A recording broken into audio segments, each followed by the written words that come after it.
อสาดหัวใจเพื่อนางนี่คือค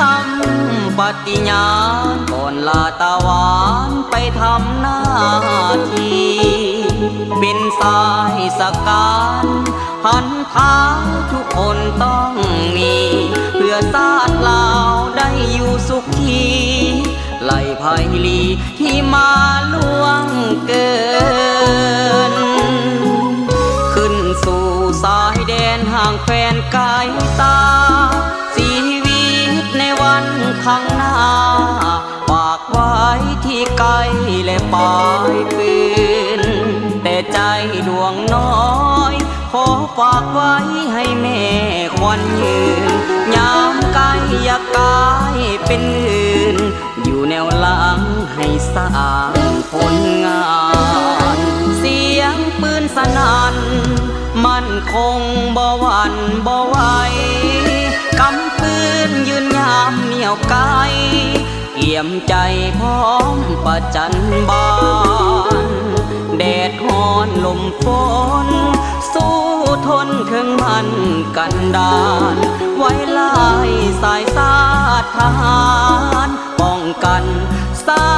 ติลาวให้มันคงหลายเดือนหลายปีที่อ้ายจากไปสิ้นสุดภาระมือใดคงได้ดาวไปตอนอนง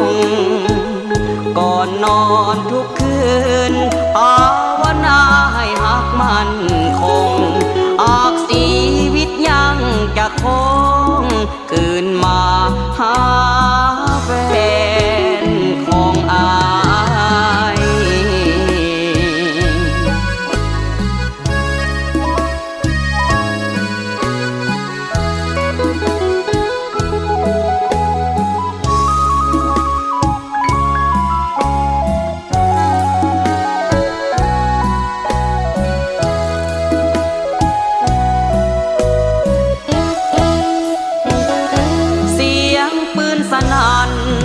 มั่นคงบ่หวั่นบ่ไหว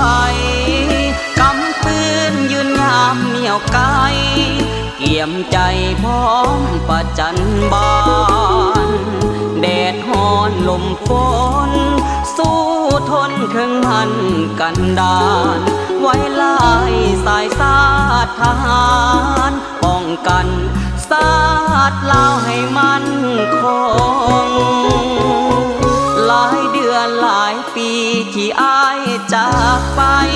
สิ้นสุดภาระมือใดคงได้ดาวไปตอนอนงก่อนนอนทุกคื